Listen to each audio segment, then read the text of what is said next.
Hey, salut les artistes, j'espère que vous allez bien. Aujourd'hui, on va parler de procrastination ou comment arrêter de remettre les choses à demain. Je vais vous donner mes quelques astuces personnelles pour vous éviter automatiquement de vous trouver des excuses et de remettre votre apprentissage ou vos progrès à demain. C'est parti!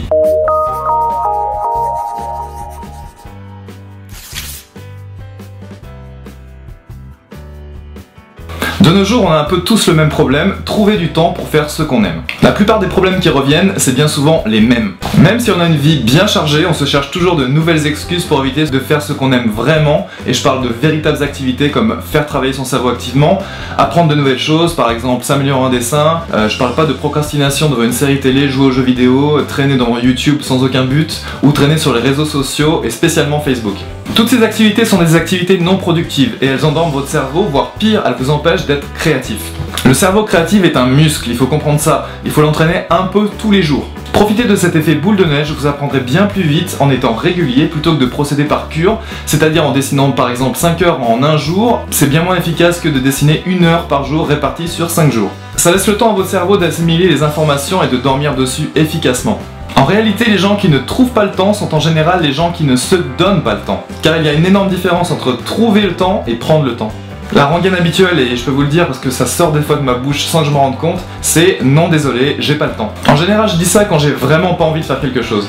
Avec un peu de recul, même si je mène une vie relativement chargée, j'avoue, je peux toujours me créer des moments pour moi, pour créer ce que j'ai envie et pour prendre le temps pour les activités que j'ai envie, tout simplement. Réfléchissez-y et posez-vous la question, est-ce que je me cherche des excuses pour aller procrastiner sur internet ou ailleurs? Est-ce que je vis pour le futur ou pour l'instant présent? Est-ce que je m'empêche inconsciemment de réussir ce que j'ai vraiment envie d'entreprendre? Vous allez vite vous rendre compte qu'on a tous notre petite stratégie interne pour ne pas s'atteler à ce qu'on aime vraiment. Donc voici mes quelques recommandations pour vous, histoire d'arrêter de procrastiner une bonne fois pour toutes et spécialement pour vous mettre régulièrement à dessiner. La première, empêchez-vous de trouver des excuses bidons et ôtez-les de votre bouche une bonne fois pour toutes. Vous allez voir que cela va énormément vous aider pour accomplir vos tâches quotidiennes. Et que le discours habituel ne sorte pas de votre bouche va vous préparer psychologiquement le terrain pour la suite.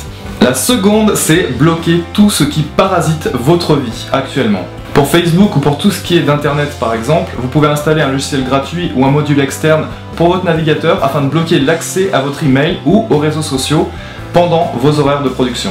Par exemple, vous pouvez chercher Facebook Blocker ou Stay Focused à installer sur Chrome ou Firefox. Cela évitera par exemple que vous tapiez machinalement le mot Facebook sur votre navigateur. Je vous dis ça car cela m'arrivait comme par magie, passé un temps, je tapais Facebook sans m'en rendre compte et là boum, je passais à peu près 30 minutes voire 1 heure parfois à procrastiner sur mon fil d'actualité sans vraiment y penser, en mode cerveau déconnecté.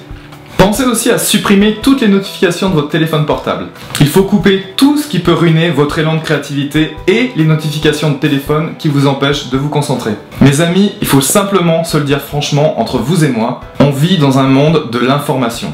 Il y a un trop plein d'informations et de contenus qui nous entourent et il faut absolument filtrer ce qui ne nous sert pas. C'est à vous de prendre la décision de filtrer le contenu qui vous est essentiel pour vos passions et vos activités. Vous n'avez pas à passer 2 à 3 heures à vous divertir quotidiennement sur des activités complètement passives pour être heureux. Prenez votre vie en main, choisissez les flux d'informations qui vous intéressent et minimalisez ce flux de l'information à l'essentiel. Je sais que personnellement j'utilise le logiciel Feedly pour rassembler les meilleurs contenus qui me conviennent pour mon activité. Attention, je ne suis pas abonné à tout ce qui m'intéresse, je ne m'abonne qu'aux flux RSS les plus importants. En gros, sur mon fil RSS, il n'y a que l'essentiel de ce qui me fait avancer dans l'activité de dessin et rien d'autre. Je ne suis pas abonné à toute une ribambelle d'artistes car on a vite fait de se sentir nul face aux créatifs bien plus forts que nous et à passer notre temps à admirer plutôt qu'à s'améliorer. Abonnez-vous à tout ce qui vous motive vraiment et vous encourage à produire. Apprenez des meilleurs sans pour autant y passer trop de temps. Mettez votre priorité sur le passage à l'action et tenez-vous-y, ça va payer, je vous le garantis. Vous en êtes capable comme tout le monde. Mon troisième conseil du jour pour arrêter de procrastiner est faites partie d'une communauté de gens comme vous qui partagent la même passion ou la même activité. Et encore mieux, si vous trouvez un petit groupe de travail bien sympathique et idéalement avec des personnes un peu meilleures que vous, histoire de vous tirer vers le haut, c'est absolument parfait. Je sais par exemple que quelques-uns de mes élèves sont en train de travailler ensemble sur un projet BD en ce moment sur les forums de Apprendre à dessiner et c'est super stimulant pour tout le monde, même pour moi qui vois ça de l'extérieur, c'est assez rigolo. Personnellement, je me souviens que ce qui m'a vraiment aidé quand j'ai commencé à vraiment apprendre à dessiner en 2005, c'était de travailler avec mon meilleur ami sur un petit jeu vidéo indépendant. Bon, à l'époque, c'est vrai, j'étais vraiment pas à l'aise avec le dessin de personnage, je dois l'avouer, mais l'inertie de groupe m'a vraiment tiré vers le haut et m'a sorti régulièrement de ma zone de confort, et c'est l'essentiel pour évoluer, c'est vraiment important. Aussi, pensez à noter vos idées à l'avance sur un carnet avant de passer sur votre feuille.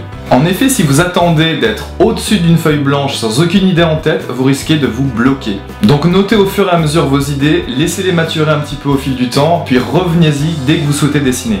Combien de fois quand je débutais, j'arrivais sans aucune idée en tête, au-dessus de ma feuille, sans aucun objectif, et mon premier réflexe était d'aller chercher une photo bidon sur internet que je finissais par copier bêtement. Ça n'avance à rien et à terme, c'est vraiment décourageant. On a l'impression que nos créations sont des coquilles vides qui n'intéressent absolument personne.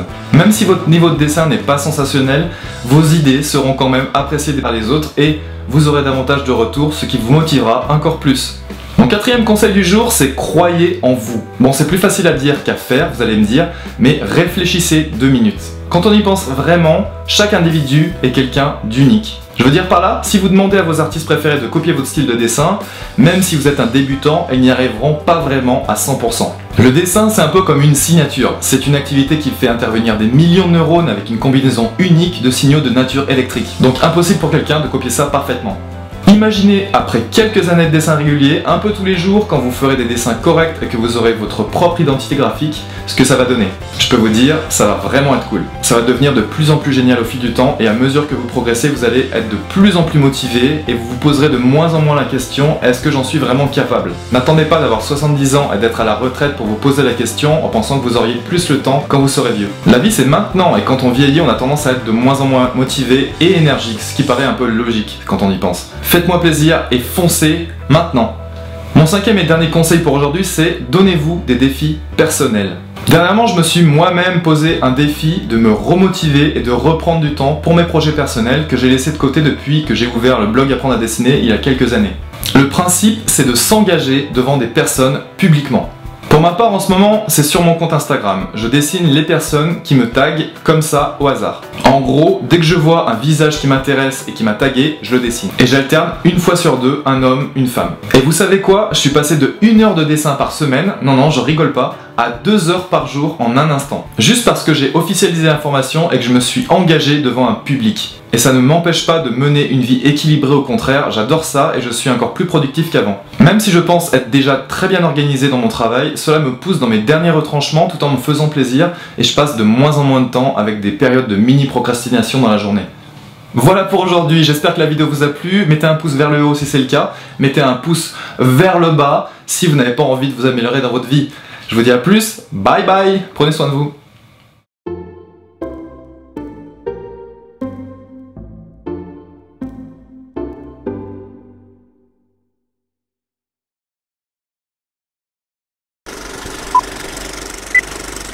Et vous aurez davantage de retours, ce qui vous motivera encore plus. Bon sang de bonsoir. J'ai chaud. Même si votre niveau de dessin n'est pas sensationnel, vos idées resteront quand même. Même si votre niveau de dessin n'est pas sensationnel, vos idées restent. Vous pouvez par exemple taper, chercher. Vous pouvez par exemple taper sur votre navigateur, chercher Facebook.